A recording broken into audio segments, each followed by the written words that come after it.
Alright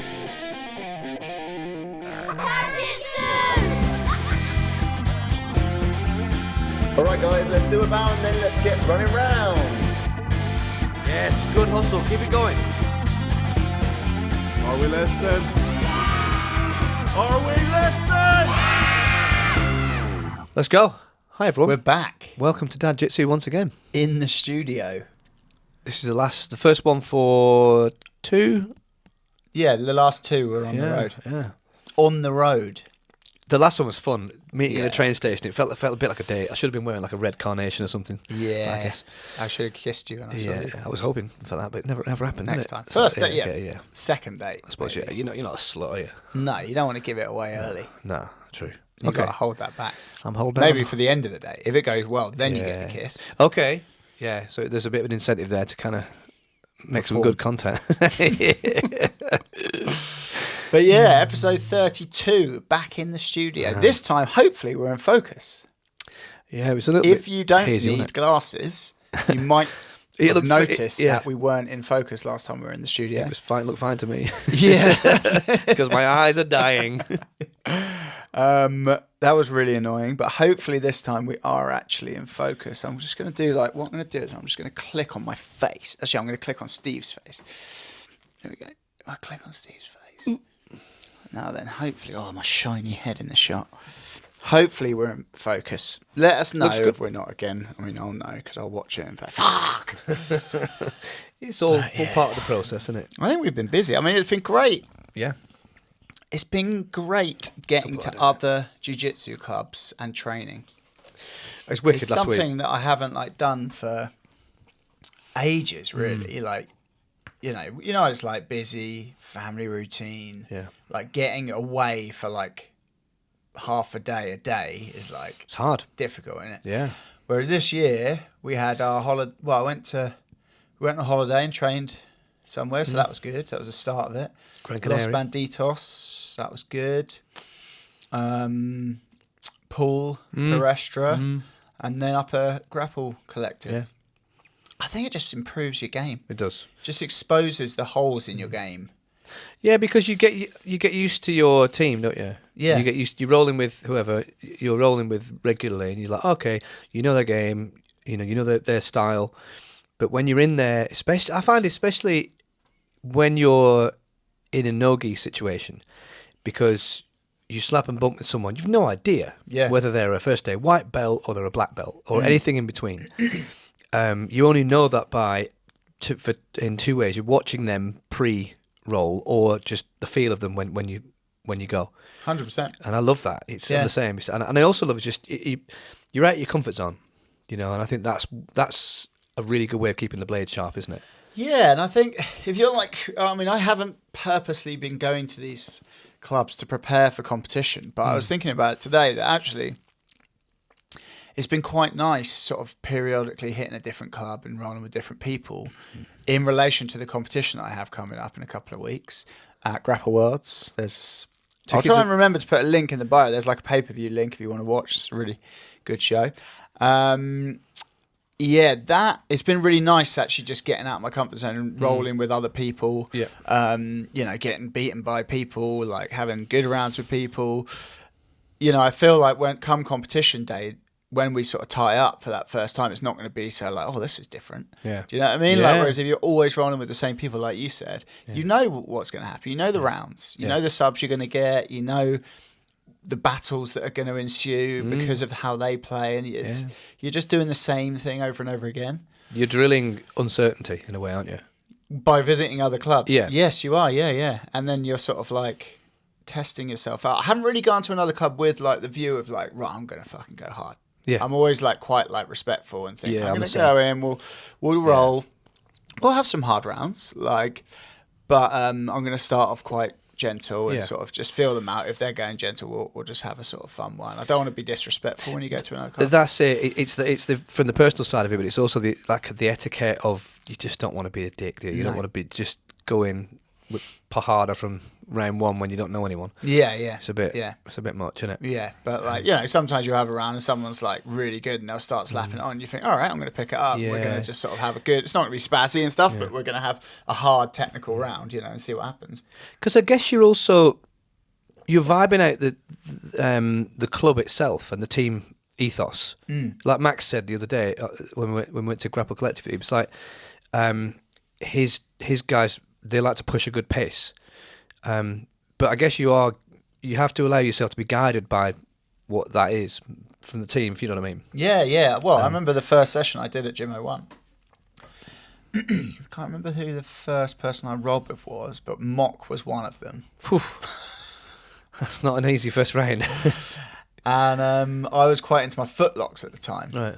And obviously he loves a footlock. And Mock, for context, is a big, like, ex-MMA fighter. You know, at that time he was probably 95 kilos, maybe more. Aggressive. Yeah. Like, when he gets a submission, Powerful guy. He's slapping it on. Yeah. And if you manage to tap him, he is coming back at you hard. Hard. Sometimes he'll start gentle, playful. You tap him, he's coming at you hard. And he will just be picking up your foot and aiming to just snap that baseball bat, you know? Like, he is going for it. So it was the first time I'd gone to the club, and every round I was just like, oh, okay. This is how we're rolling, is it? Yeah. Like, it's hard rolls every round. People are going hard. And I'd come from a place where you would have some hard rounds, but like, I think on the whole, like, people were sort of tried to be technical, and there was maybe amongst some of the patrons like a bit of a sort of like, whoa, don't go, you know, chill out, like, you're going a bit hard there. Like, not everyone, like, some people liked hard rounds and there was competition rounds and things like that, but sometimes it was a bit like, all right, mate, chill out. Yeah. Bear in mind, I was a white belt, blue belt, so I was probably just spazzing for my life. But coming here, there was no like chill out. It was like different vibe, innit? If you're not going to go hard, you're going to fucking die, basically. Yeah. And I've seen that like now with people coming to visit, they're like, God, it's tough rounds, isn't it? Like, people go hard at our gym. they do. It's like, I think Colin was saying the other day that like a lot of the northern gyms are like that.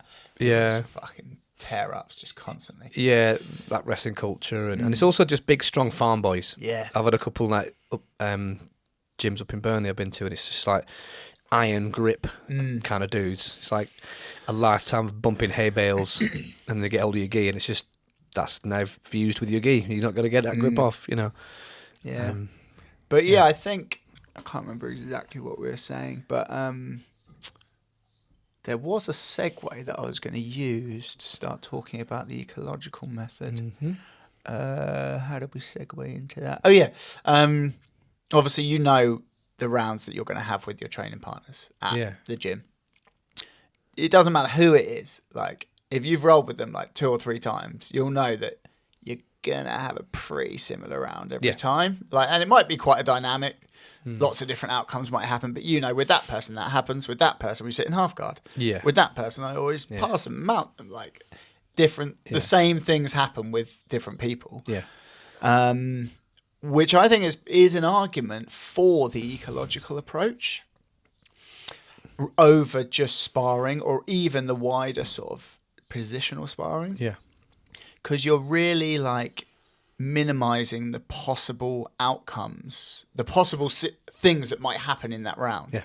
So like this morning we had our 7:00 boxing ring session, and we just did sort of CLA drills for the whole session. And we looked at the situation of your partner has just passed, but they haven't connected their hands and cemented the pin yet. So let's say you do a knee slice. You're knee slicing, you're coming through, you're looking to get your underhook really cemented in, then you're going to get a crossface, you're going to hold side control. Maybe they turtle, you're going to look to get a seatbelt or a body lock and get your chest to their back. If you can do those 2 things, that's a win for you. Yeah. Yeah, or if you could get to mount, for example, that's a win for you. If the bottom person can stop you connecting your hands and either reverse the position or get back to guard, that's a win for them. Yeah. So like the whole idea was like, don't let them connect their hands and keep the scramble going so they can't consolidate the pass. Yeah? Yeah, man. That was a nice little drill. That sounds cool. We went on and did turtle, like, so we were in turtle, they were on the hip, and they had to just connect their hands. That's all they had to do. And you had to not let them connect their hands and either get out, reverse the position, or get back to guard. Yeah. And that was a really nice drill because it's such a simple thing for the top player. Literally, all they've got to do is connect their hands.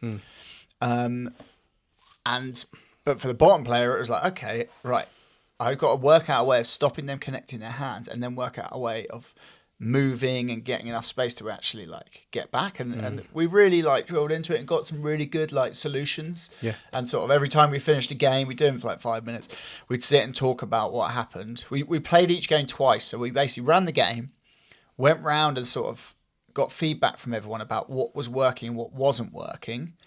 Like me and sort of Dusty went through and spoke about what was happening there, why it was happening, why it was good or why it wasn't good, and maybe potential sort of ways that could be overcome. And then we played the game again with that new sort of information in the pot. And now I just found it like a really productive session. Yeah. But if me and Dusty roll, we're never getting to turtle. No. That's never happening. That never happens in our rounds. Well, actually, to be fair, it does happen sometimes, like take my back and things. But like usually our rounds are him passing half guard, me re-guarding back to butterfly, me trying to elevate him or wrestle up from butterfly. Maybe he takes my back. Maybe I pass his guard. Maybe one of us gets a leg lock. That is how our rounds go. But then that's not the point, is it? The point, you're going to get that with other people, and you're drilling that little transition. That's the genius of it, I think. That's the thing I realised when I was talking to Max, because I just thought when we've had a past opinion about this before, haven't we? There's a basic opinion, but it's it's easy to assume that it's like Tomb Raider. It's just like off you go, But it's actually the genius is in the parameters, isn't it? Is in the constraints, and I think you're, especially for someone with like an ADHD brain like mine, you've got a position here and you've got a position here, and you get this position, but then you find yourself here a lot because you haven't drilled the bit in the middle, the transition, something like that. You're drilling that transition, and you're getting those pathways carved where in that transition you figured out your most effective way of preventing that, or if you're on the top, the most effective way of making it happen. You're not. And you're maximising the time in that middle bit, drilling that, getting that right, because you've got this top position, you've got the position where you want to be, but the bit in the middle is just chaos. And it's hard to teach. It's hard to traditionally teach what should happen in that little grey area, that transition. Yeah. If you had a class of black belts, maybe you could do it. Class of high level guys who've been training for a long time, really understand the game. But even then, it is hard to be like, right, we're gonna set you up in like this weird position that's part of a transition. Yeah. Like you've just passed, you're on one knee, on one elbow, framing with your top hand, you're scooping with your bottom leg. Then we're doing this to like reverse the position. It's like that's almost, again, we're putting people in positions that like it's really hard to know whether they're actually happening exactly like that. Yeah. Whereas if we just sort of, use constraint-based games, people are going to self-organise and put themselves in the right positions because there's like a person trying to do X and they're trying to stop them do X. And then we're just going to repeat that specific part of the game, that 10-second little part of the game. Repeat it. Think about it after every round. What went right? Why did that go right? Okay, how can I make that better? Why did it go wrong? What can I do differently next time? I think we were talking about this the other day. Like in a round, you might lose position the same way 3 times in a round, and that little battle might have lasted 10 seconds. Yeah. So over a 5-minute round, 30 seconds of that round, you've practiced that singular battle and you've lost it every time. Yeah. But and then all this other stuff happened that might just shadow and like completely like obscure that bit of learning that you really need to do because you're focused on the fact that you subbed him 5 times. Yeah. But you lost that same battle over and over again 3 times in that round. So you had 30 seconds of experience. If we just set up that battle in a CLA style game and we just run that battle for 5 minutes, how many times are you going to win it and lose it? And how much experience are you going to get? And how much better understanding are you going to get of that specific battle? Then when we go back to sparring and it happens again, you're probably more likely to win that battle. 100%, because you could have been struggling to improve that bit for a year, 2 years. And you're hoping it comes up in your sparring round. Right? And You know it what I might mean? just not come up. Yeah. But doing that CLA approach on that particular thing, you're ironing that crease out. That's the thing that clicked in my head when I was talking to Max. I was like, right, this is actually used in the proper way. This could actually be really, really useful. Yeah. It's all about the genius is in identifying the problems properly. Yeah. Identifying where the problem areas are for the individual, for you or whoever it may be, and properly setting the constraints to fix that, to really like minimize and simplify and have as little amount of information in that as possible. That's that's the thing. Like I was saying the other day, we were talking. It's easy for I find anyway. It's easy to just get overwhelmed with information, and when you try to process things in real time, when you're in a role, you're in a round, it's hard to process all these little things that you haven't quite got right, you haven't quite figured out. There's all these little creases that you're like, that little transition, that someone's trying to pass my guard, I haven't properly framed or whatever, and then I'm in side control, I'm here again, fuck, now I've got to escape. It's if you can drill that transition of like, framing properly and what you're going to do and grabbing the wrist and turtling, whatever you're going to do to try and stop them actually getting to chest on chest or whatever, then you don't have to so much deal with the fact that you've now got to escape side control. Yeah. It's definitely it would help you to kind of really join the dots in your game if it's used properly. I think I've only ever thought about it in terms of like, when we're going to use this with beginners, I want to teach the beginners how to do an armbar. So I'm going to set up like a bunch of games and kind of reverse engineer an armbar from the end point. So just teaching them lessons along the way. Like we start with like a locked out like submission. They've just got to control my arm, and the other person has to clear the elbow. So they have to like get their elbow free. So it might be like, they're learning about like thumb position and like getting their elbow to the mat, that kind of thing. The top person's learning about controlling their arm. I've only ever thought about it in that respect, like how we sort of get them to learn an armbar by sort of reverse engineering it. And that was useful. That was Greg Souders. I messaged him and he sort of sent me some stuff about that, and that was really useful. Cool. And so I think that is good. That's fine. But I think for the higher level player, using it as like a problem solving tool and like, talking about like maybe watching their rounds, or maybe like they send you like a load of competition footage and you watch all of them and you're like, okay, you're losing a lot of the time in this battle. Like I've seen a few areas of your game that need to improve, and then setting up games around those to sort of really troubleshoot and kind of almost as like a diagnosis. Yeah. And then working out, okay, this is the battle that I need to be winning, and like today's game, like if someone's passing, they don't always need to connect their hands. We just use that as a bit of a sort of like something to aim towards. Yeah. But we need to like, if they, what happens when they connect their hands? A lot of the time they just get really good upper body control, don't they? Yeah. And so I showed an example where I had a crossface and a tight waist. My hands aren't connected, but I'm doing the same thing. Yeah. So we're using the connect the hands as like a sort of go-to in terms of like, you're using your upper body to really control them and reduce all the space. So from the bottom person's perspective, if I'm thinking, fuck, I need to stop them connecting their hands, first thing I'm going to start doing is like affecting their hands, grabbing their arms, grabbing their hands, 2-on-1s, frames, things like that. Just by the value of doing that, we're starting to create a bit of space. Yeah. We're making it harder for the other person to cement their position and be able to stop and rest in that position. Yeah. And then that's giving us opportunities for escape. Yeah. So, yeah, it's an interesting one. I was just thinking about my own game and things that I want to work on that like are areas where I win and lose. Yeah. And thought, right, let's develop that. There's a few more games that I'd like to do in that position. We'll do some today. Yeah, I'd like to. I have the same problems with that. And everyone probably does, to be honest. Do you know what I mean? Like, so yeah, it's interesting. I've definitely like swung. I'm like on a seesaw with CLA. Yeah. Like going from one, like I'm not like a Nazi with it. Might beat that out just in case the algorithm doesn't like that. Oh yeah. What's like a modern day version of a Nazi? I mean, there's a neo-Nazi is a. I guess so, but they're like. I mean, they're not. They're like taking over the world, are they? They're like when you're.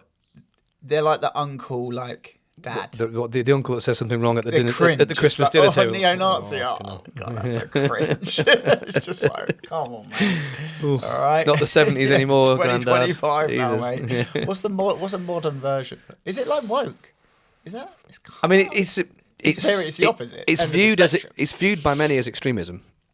Woke is extreme. Yeah, it's a form of extremism if you think about it, isn't it? Yeah. But if we say when you use the term, someone is being a Nazi about something, let's say grammar Nazi, for example. Yeah. It's someone who's being very militant about their perceived correct execution of something, isn't it? Maybe that might be a good way of explaining I guess. it. Yeah. And I kind of feel like woke is like Getting that modern way, innit? version of that. It's Getting like that way. unless you're in line with their way of thinking, like Shut him down. Yeah, Cancel him. Yeah. Yeah. It's kind of mad.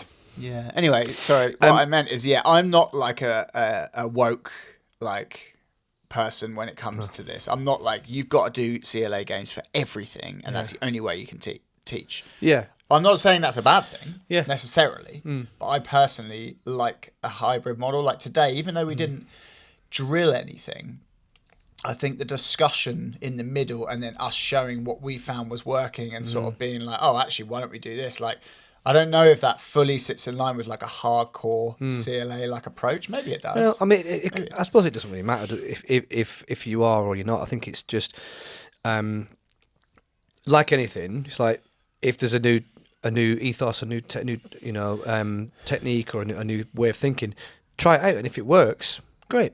And I feel like I think I'm the same as you. We kind of had our thoughts about it initially with fairly little information, but at the same time, completely willing to, have our opinion. Have our opinion change when we have new information.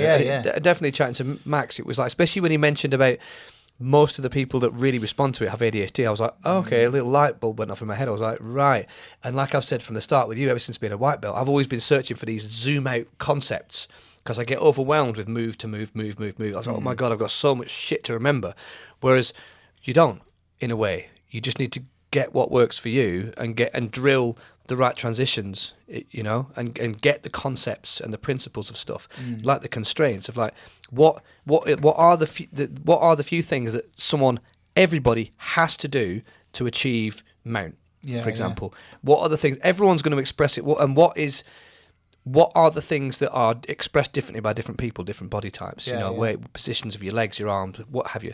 But what are the things that have to be there, which are obviously the invariants, sorry. I really like that when in practice anyway, where it's like, right, so I that's to me a zoom out concept of like those things have to happen. The rest of it I can figure out and have my own and work it out along with my body type and my pathways.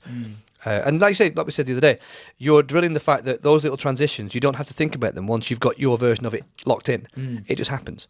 It's like anything, it's muscle memory, isn't it? It becomes like, then you can start zooming out and thinking about ahead of yourself, right? Thinking of the chess of it all. Thinking, right, well, okay, well, I'm doing this, I'm trying to bait that. He's doing that, oh, he didn't fall for that. Okay, I'm going to try this. And rather than, oh my God, this chaos is happening right now and I can't figure out how to do X, Y, and Z to get out of where, a position, Neurodiverse training methods. Yeah, basically, yeah. Fucking trendy. Yeah, totally. I think I need to go and get a mullet. You should grow a mullet. I'm too old. Mate, don't do yourself down. I suppose we could do that because we were around when mullets were cool the first time. Like, I had one in the 80s. I'm just growing that back. I'm doing it non-ironically. Yeah. I think you should grow a mullet. Yeah. I got rid of the tash now, so I can't. Yeah, you can have either or. Yeah. I could probably just grow both and get... Present it as a dilemma to the missus. I'm either having a tash or a mullet. Okay. You choose. Okay. There's no good outcome. No, exactly. You're gonna be walking around with the twat either way. Yeah, which is the case anyway. So I'm just gonna look like what I am. Yeah. Interesting one. Did you have a mullet back in the day? I didn't have a mullet. No, I mean I had like long hair, but it wasn't short at the front, sort of thing. Was your hair? Because there's pictures of your hair, and it wasn't ginger. It was like, or did you dye it? It was like, no, it was ginger. It wasn't. It's okay. just like photos just come out different. Oh, okay. It was like yours. Right. Like yours is ginger, isn't it? Yeah, what's mad is because of the hair transplant thing, I've been wearing a cap in the sun. Coming back as an afro, like a black afro. I always called mine my Jaffro because it grows out like, and it was obviously ginger. But because I've had my head under a hat for the whole year. My hair's really dark compared to what it normally Yeah, is. mine was very similar to that. Okay. Whereas mine would be a lot lighter now because the sun would have kind of... Yeah, the sun bleach ginged it kind of up. thing, yeah. Yeah. Ginged it up. Yeah. I remember the first time I was ever called a ginger. Yeah. I didn't really understand what it meant. Like, Mate, it's and the they only... were saying it. I knew it was an offensive term, derogatory term, but because of the way he said it, "Hey, fucking ginger." Yeah. But like, I didn't really. I was like, "What does that mean?" Like, We are the only socially acceptable form of discrimination left. yeah, And also, I read recently, I think I said this to you, if you have ginger hair and you've got blue eyes, you are in the smallest percentage of people that exist on the planet. really. So you and me, we're fucking We're unicorns, fucking mate. minorities. Yeah. In fact, you're left-handed as well. Yeah. Are you the Messiah? Probably. Whoa. You heard it here. Yeah. Wow, you're a left-handed unicorn. Fuck. So, does a horse have a strong side? Is this another gorilla thing? Fucking hell, here we go, come on. Does a horse or unicorn or zebra have like a strong hand? Do they have hands? They don't have hands. Do they? Hooves. No, Do they have a strong hoof? I don't know. They are measured in hands. They are. Did you know that? That's confusing, isn't it? 'Cause Yeah, they don't yeah. have a hand. Yeah. So what's that all about? Are they just trying to do that to confuse us? Yeah. Again, I'm not an expert, but I don't think Not an a horse on this expert. planet. No, but I don't think any horse on this planet has hands. No, That would look- but that they've would got a look little fucking like weird. crease in their hoof, haven't they? Yeah. Like, so they could hold a pen. No, that's a cloven hoof, which you get on pigs. Yeah. Is that why they had pigs in Animal Farm? Because they could hold pens? I guess so. Yeah. Whereas a horse has a round. We're really uncovering some shit today. We're uncovering more animal Yeah. gaps, aren't we? Yeah. Moving swiftly on. UFC BJJ. Yeah, mate. I must It's the admit. final tonight. Obviously, Yeah. it's not the final tonight because you're listening to this a week later. So there would have been a bantamweight, lightweight, and welterweight champion crowned. What, and Mikey and Gabriel? Fucking That's tomorrow, isn't it? bloke that no one cares about. Yeah, They are going to go at yeah. it, and I didn't even know who it was, but before. no one did. Who's this guy? Literally, no one did. And his only achievement is like winning pans. Okay. So I'm not saying the guy's not good, No, but he ain't Mikey Musa, like in terms of his notoriety. but his achievements, he's probably less. Well, some of the competitors are like way more. Like I was watching Yeah. it, and like he's sort of on the sidelines, like coaching them, and I'm thinking, most of your team are probably better than you, yeah. and they're probably better coaches. Yeah. Like I don't know, maybe he's an amazing coach, but Yeah. like from what I've seen, it just I mean, looks I've only just average. finished episode 5. I've got a couple. Is there 7 There's before? 8. Is it 8? There's 8, Oh, no, and then I'm because a few behind. there wasn't one yesterday, and I think it's the event, the actual sort of UFC BJJ one Yeah. tonight. Fucking hell, mad. Yeah, That fucking Andrew Tackett round though. Andrew Holy Tackett is shit. fucking- he's a beast, isn't he? Yeah, that didn't take long at all, did it? Yeah, well, that was the first one, wasn't it? Yeah. And then he's in the semis. Oh, I haven't seen that yet. I was just sitting the guy remember who he against. matched against. He was the first match, wasn't he? He was episode Yeah. 1, and he just took that the guy's guy back. who And he fought was like 35. I don't know who he is. Like, no disrespect to the guy. I'm sure he's really good. I'm sure he fucked me up. But I just thought, you're basically like Masters 2 almost. Like some dude meanwhile, Andrew Tackett's what, 22? against one of the best guys in the world. Like Yeah. legitimately one of the best guys. Not just Yeah, like yeah. top 10 or like top 20 He's or a- like someone that people yeah. know. Legitimately in Yeah. his weight, He's a superstar. Yeah. top 3. Yeah. Like maybe top 3. Yeah. And like he can hang with Mika Galvao. He can hang with the top guys. Yeah. And you've got some Masters dude coming out. Oh, I'm a bit tight. I didn't sleep well last night. I got 3 kids. Good luck. Good luck, mate. He just got his back taken and choked out in like fucking under a minute or something. Just like, well done, mate. Well done. Levels, baby. But then he beat Jason Nolf. Yeah. Sorry, I'm ruining this for you. But in the semis. And then Yeah, that's all right. he's in the finals now against Andy Varela, Okay. which is going to be a Well, hang on. I saw stormer. Jason North got beat by. He did, but Jason Nolf got brought back like Oh, did he? twice, I think. Oh, did he? I don't know. Okay. I think he got brought back twice. I mean, it was a bit of a controversial win. It seems when he lost against. I had Hey. him losing that, to be honest. Yeah, the other guy was way more like it was, I can't remember his name now, but No, it was like a same. tall sort of like Texan guy. Yeah. I had him winning. He was like being really aggressive from guard. The And guy with the stuff. long hair and stuff. Yeah, like yeah. Nolf was sort of like like he engaged to pass a couple of times and sort of had a few looks at like passing and stuff, but like generally like was disengaging, was scared to engage, and the other guy had a really tricky guard and was like Lots of inversions. Yeah, I just think he Grippo. was just doing better jiu-jitsu. Yeah. I think his name was- Johnny Grippo. No, Grippo. it wasn't him, but Was it he not? Oh. was in the competition. Johnny Grippo. Maybe that's this. Because there's one episode where there's 2 fights in the episode, isn't there? Yeah, maybe Johnny Grippo fought him again in the semis. Yeah, because I'm pretty sure that Nolf got brought back twice. I'm pretty sure he lost twice, and people kept getting injured and stuff, and then he got brought back again. Maybe I might be wrong. About that. But anyway, yeah, really good matches. I've really enjoyed all the matches. Same. There haven't been like loads of subs and stuff, but I think there's been a good amount of action. I think the rounds break up the action well, so that it doesn't get boring and stagnant. Yeah, the format's great. Yeah, I think it's been good. And I like the fact that they've taken the CJI thing and made it an octagon bowl, which is like obviously in line with the brand, the UFC brand. I think that's really cool. Bowl. I think that's really cool. It's a Yeah. good way of, and it just.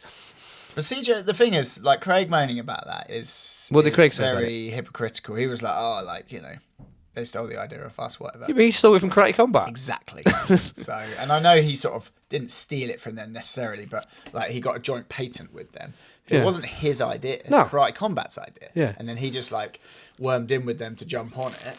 But UFC, to be fair, like if I was running like the biggest fight organization in the world and I saw like a smaller organization doing something and I thought, oh, I want to do that, I wouldn't be going to them and being like, oh, can we use your idea? Like, yeah, we'll go in on the patent. I'd be like, lawyers find a way around this. Yeah. Big fish eats little fish. That's the way it goes, right? Yeah, sorry guys, but fucking, we've got like the best team of lawyers in the world. Yeah. Find a way around this. Good luck. It's like a Mr. Burns sort of thing. But yeah, so yeah, that's just business, isn't it? Yeah, and it's just really exciting. We've said so many times on the pod that like this is blowing up. It seems to be. I know we could say that we're in an echo chamber, like we said with Matt Benyon, that we think it's blowing up because we're in it. But if the UFC are pumping this much money into it, it's I clearly just hope very viable as a business. I hope it like comes off. Yeah, Like it gets what I'm received well. interested in, like obviously in the Tough House they do like the fights, don't they? And there's never anyone there, sort of thing. So there's no one at these fights. So I get that. But like I'm like, how many people are gonna? Are they gonna find like a small stadium and pack that out? Like how many people are gonna go to this? I mean, yeah, the Apex Because is the Fight Pass Invitationals were never that busy, and they were always like in like a sort of, I don't know where they were, but they were in like essentially like a sports hall, and they'd put bleachers up, and it was like like Flow. yeah. Flow events are like, I always think are never that well attended. Like they probably have max 500 people there, sort of thing. Max 1,000. Wonder what the streaming is Maybe. though. But like, no, but I feel like, yeah, so I get that. Like it's, how many people are streaming that? That's fine. That's fine. Yeah. But like for an event, like think about the good jiu-jitsu events that you've watched. It's because there's a fucking big crowd. Yeah. And the crowd are going mad. Like, and when you watch like a UFC that's like packed and like everyone's screaming, Atmosphere, and man. someone's walking in, the music playing, and people are going mad. Like when you're watching it at home, that's what gets you pumped. Yeah. Like when you're watching those events in lockdown and no one was there, Yeah. it was all right, but like It felt a little there bit. was no atmosphere. It felt a bit local compy. Yeah, didn't it? But so it was- I think the UFC have got a bit of a. I think they need to bring a good crowd in. Like they need to find a way to get a good crowd of people attending. There needs to be 5,000-10,000 people there. Like they need to find a good venue where it's not too big because they'll struggle to fill it out. Yeah.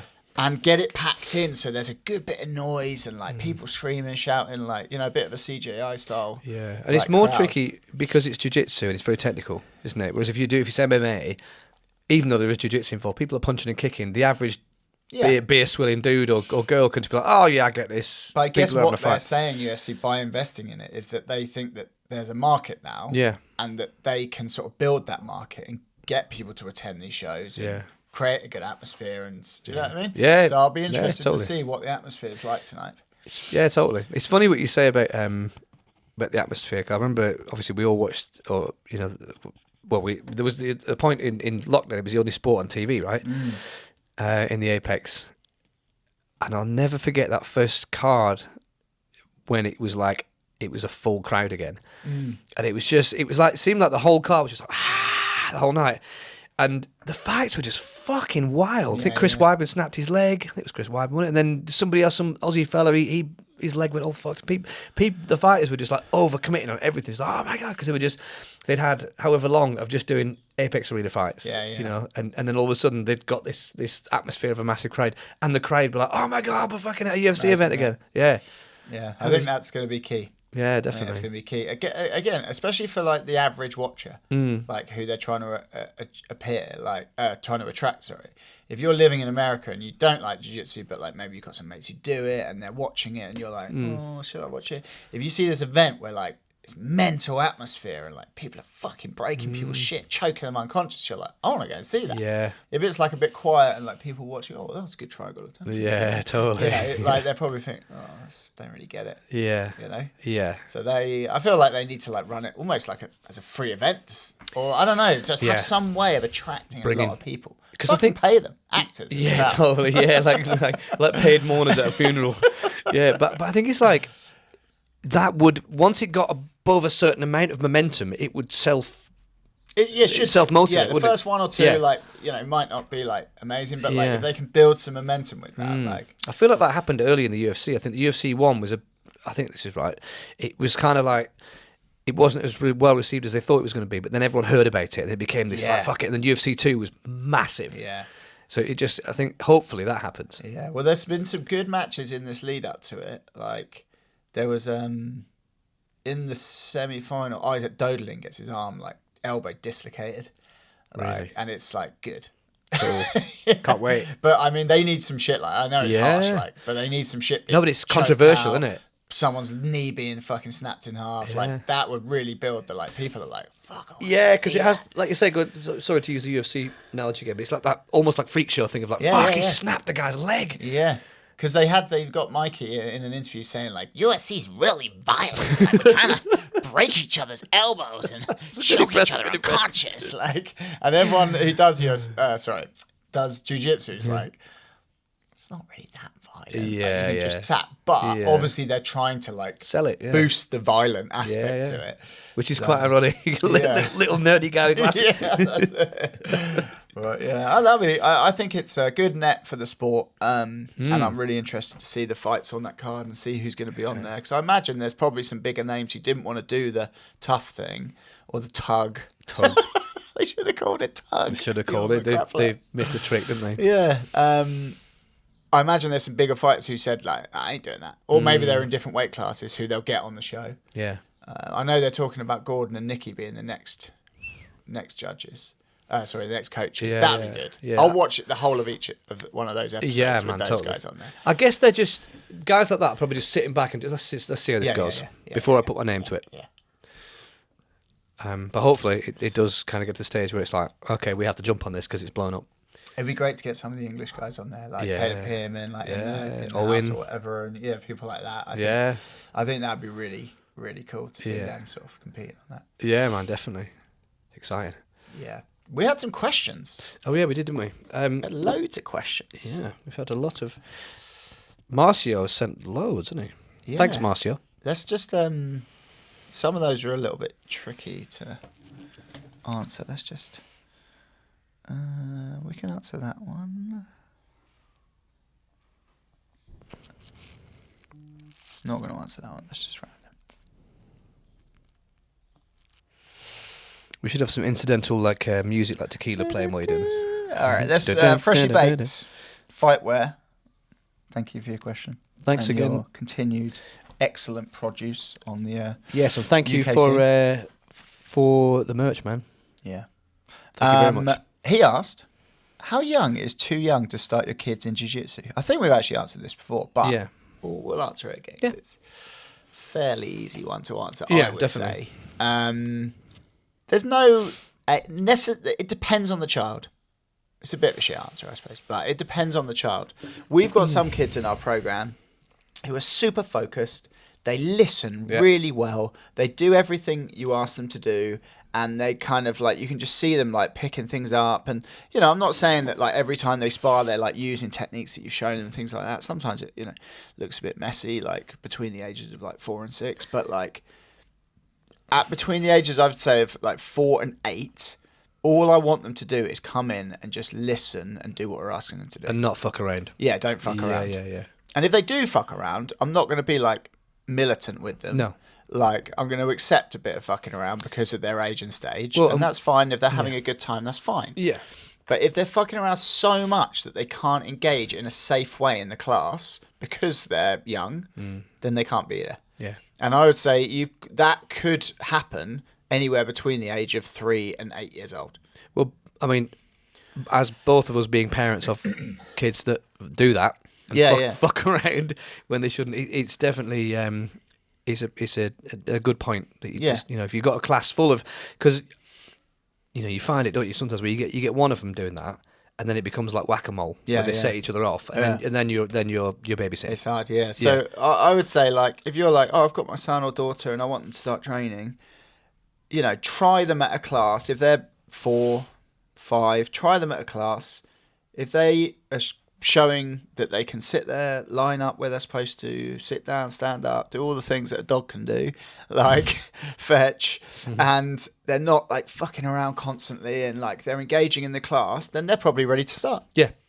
And if they're enjoying it, get them going, Yeah. But if you feel like they're like, now, and again, I would sort of be led by the coach, because you might be watching from a critical parent standpoint and being like, fucking hell, they're not listening. They're like, the coach is showing something. They're just staring off into space. And this, that, and the other. I would go and ask the coach, how did they get on? Because he's got more experience or she's got more experience handling the kids. And they might go, oh, they're brilliant. Did so well for their first lesson. It was brilliant. And you thought, he didn't get the technique. He was rubbish in sparring. He wasn't listening. But like, your kid's 4, mate. Yeah. Yeah. They don't know anything. Yeah. And like, if they just listen a bit, but then they have to ask to be shown the technique again, that's fine. Yeah. But if they're sprinting around the mat, start doing headstands whilst you're trying to demonstrate the technique, and then like you're having to show it to them 3 times, and then when their partner's trying to drill it, they're just like lying down staring at the ceiling. Yeah. Maybe they're not ready. And if they're disrupting the class, that's a big one, isn't it? But I think it's, as you say, like, I think one of the Gracies have said this before, like, just with kids, just kind of expect nothing but praise everything. Yeah. Just praise every little incremental thing that they'd put their one foot in the right place. Oh, cool, well done. It's, as long as they are, like you say, they're being a good training partner and not disrupting their training partner or the rest of the class at large. Yeah. It's fine, isn't it? And I think if you can send them to a different school where you're not the coach. Yeah.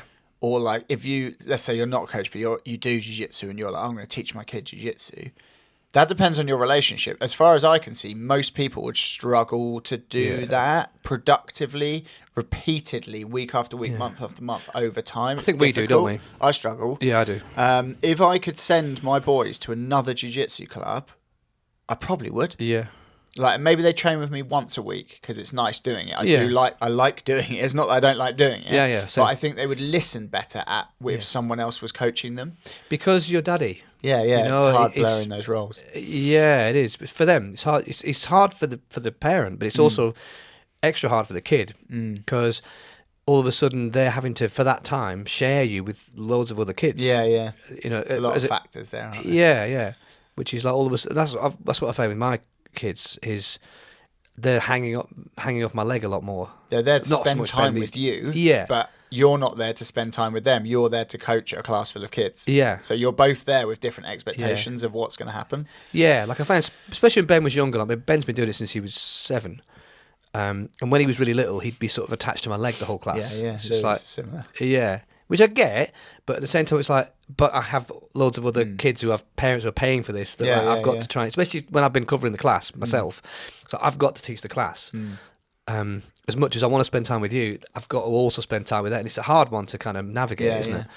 But I find the same with, like, my daughter's just started flute lessons because I find out I teach her at school music and she just fucks around. And it's just a bit like, it's not my role. It's not productive, is it? No, it's not productive. It's nice to spend time with her, but she's not really, she loves music as well, but she's not really like learning music. She's just started flute lessons with it's a totally instrument removed from my sort of skill set.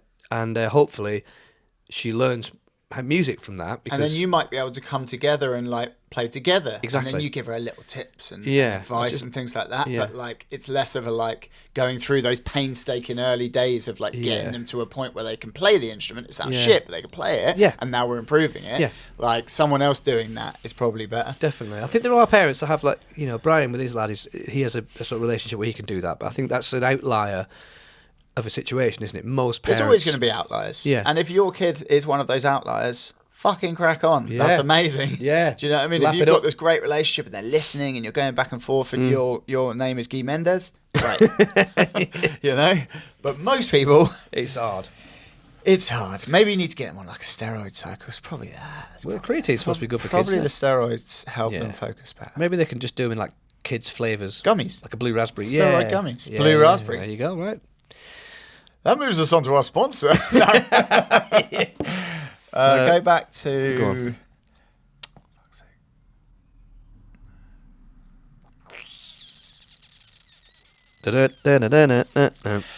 What's one concept in jiu-jitsu that beginners often overlook but is crucial long term? Thanks, Marcio, Did you say our technique? resident Concept? fake Brazilian on the map. It's actually Romanian. He doesn't want anyone to know. And he right, wears really? like the Brazilian kit. Oh, I didn't know that. He speaks in Brazilian, Yeah. but he's actually Romanian. Ah, right. He's not really. Wow, you I say just blow my mind. So, What is one What's concept? I mean, we talked about one off camera, but it's one thing that you used to say to me a lot when I was a white belt, and I feel myself saying this to white belts, especially on Wednesday night. So just chill out. calm down. Yeah. You're not fighting for your life. You can fucking tap. Breathe. Slow down. Fuck me. I'm going to tap you anyway. These are your words to me. And I feel like those words are coming out now. I was told it by a 4-stripe blue belt. I was probably I was a white belt. Probably like 3 stripes. Serious guy. And like a 4-stripe blue belt. He was like really good. Like in the club, he was like not the best guy, but like he was one of the best guys. He is formidable. And he was like really strong, like little policeman, and like I was in his knee shield trying to pass it. I think we'd been shown like a knee shield thing, and then we were doing positional sparring. Yeah. Anyway, I'm like trying to pass his knee shield, and I'm trying to do like it was like let's say it was like a leg weave, like knee shield pass, and I'm trying to do the technique, like, but I'm putting my effort in, and I'm trying to do the technique, and I can't get it working because he's fucking good, and he just stops and goes, "Just calm down, and do the move that we were showing in class." Yeah. And it was such a like punch to the gut Yeah. of like almost like embarrassing, Yeah. but like he was sort of like condescending, Yeah. and like, you know, I was like, I'd come there from like, I don't know, a fucking night shift where I'm like a nurse, like literally admitting people to like hospital and like a fucking serious job. Hectic, Do you know what I mean? Like a lot of responsibility. And then this fucking guy just goes like, "You're a fucking spaz. Calm down, Little boy. Yeah. And I just felt so belittled, and I just sort of said, "No, I am trying to do the move." Like, you know, I'm sure probably what it looked like was that I was going like, just like spazzing around, just wasting energy. It's so But bad. it was such a like. It's a wake-up call, I don't isn't know if it? I learned anything from it, but I felt very spoken Humbled. down to. Not even humbled. I felt like You pissed off. insulted. Yeah, okay. Yeah, I think that is the reality. But Yeah. since then, I've delivered the same information to Yeah. people, but I just do it in more of a jokey way. Yeah. Do you know what I mean? Like not Yeah. in like a serious way with like a deadpan face of like, fucking calm down, mate. Like, Yeah, just do yeah, the yeah. technique you were showing. Yeah, yeah. I'll like say it almost as a, but like Come on, mate. take the piss out. Yeah, You yeah. know, so it's a bit more like Yeah. I'm only having a laugh, but Yeah. like also chill out. man. Yeah, Like, yeah, yeah. Just try and do the move. I think I try and do it in a bit more of like a loving way, just like, mate, it's all right, it's all good, you're doing fine. Yeah, sort of yeah, thing. You yeah, do. yeah. That's just, you know, Yeah. you're doing fine. Just chill out. Yeah, yeah. You're not going to win that way. Yeah. You know, and it's always when like I'm on top or you just got me in position. It's like, and you're just like, you're not going to do well. You're like a dog Yeah. pulling on the lead. Like Yeah. you're like squirming around, and I'm Yeah. like, how much energy have you just wasted then? And Yeah. you've literally achieved nothing. Nothing. And I'm saying this to you in the same way that I'm talking this. I'm not even out of breath, and you're blowing at your arse. You're not going to win that way. Gone nowhere. But as you say, I know this because I was that guy. Yeah, same. I still Fucking am hell. sometimes. Yeah. I love spazzing. Yeah. We were saying this the other day, weren't we? It was like It's interesting that you said this as well. Like I'm always over the past several years trying to just dial down on that and just using strength. Like I know I could, if I've got to, it's there, but I'm trying to just use as much dial as much technique in as I possibly can to try and get better. It's the right thing to do at purple belt. Yeah, Definitely. Yeah, but you were saying now you've got such a level of technique that you are trying to just let it fly. I'm trying to spaz more. Just go full send. Yeah. And just because the thing is, your version of full spaz is it's a very high technical level of full spaz. Whereas when you're a white or blue belt, you're going to elbow someone in the nose. Yeah, yeah. Or you're just going to, it is spaz, But I feel like you have to figure out, you have to achieve a certain level of technique to be able to unleash that properly. Yeah, Would you say? I guess so. Yeah, but I just think about like the Rotolos and the Tackets. They spaz. Yeah, They're hard spazzes, but it's so technical. It's high level spazzing. Yeah, that's what I mean. So I'm like, I need to like try and achieve that level of spaz.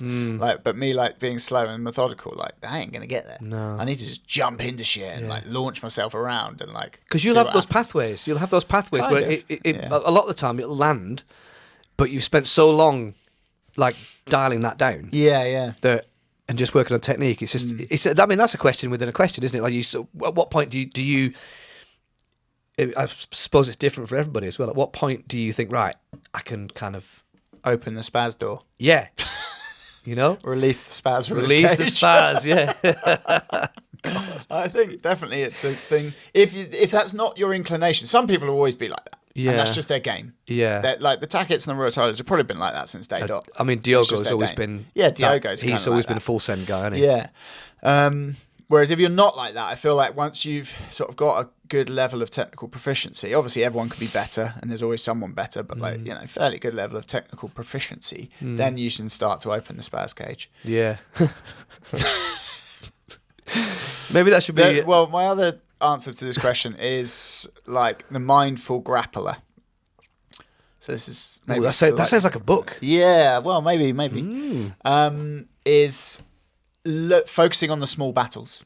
Yeah. So I think beginners focus on the macro outcomes. Yeah. I need to get a submission. I need to get a sweep. I need to get to mount. Yeah. But to get any of those sort of macro outcomes, you need to win lots of micro battles. Yeah. And if you forget about focusing on them, that's often where you're going to lose. Yeah. You're not going to achieve what you're trying to achieve. Yeah. And there's something I'm always saying to people is like, I watched what happened then, and you just didn't focus on getting like a good frame or whatever it was. That was the little thing that you lost it on. So you need to dial it back. And when you get into that battle of trying to get to mount, let's say, or let's say you're trying to like get out, let's use the example, you're underneath half guard, chest on chest. And you're trying to get on top. There's a long way to go there, buddy. Yeah. And you've got to create a bit of space with some frames. You pummel an underhook. You got to start building height onto your elbow, and then you got to start winning that dogfight battle, which is a whole other thing itself. But there's probably 3 or 4 little micro battles there that you got to win to even be able to get into the position where you can start trying to get on top. Yeah. So like, the reason I call it like the mindful grappler is that like mindfulness is about being in the present moment and dealing with what's in front of you, or just living in that moment. You're worried about the future, but actually that right now is really good.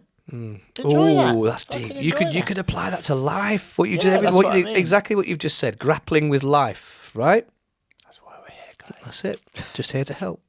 But that is it. It's the concept of mindfulness. Yeah. Like mindfulness isn't just a practice of like I'm going to sit and do some mindfulness practice. Yeah. Like mindfulness should be like a way of life, like the way you live your life. Just be like here you're now. Trying to be present and sort of do that kind of thing. And just think about the next step. Yeah. So it's a hard one to do. I mean, but that as a concept in jiu-jitsu, I think if you can keep in your focus like from day one, it's like a really useful concept. Yeah. I guess you have to have the objective in mind, or several objectives in your mind, but you're here.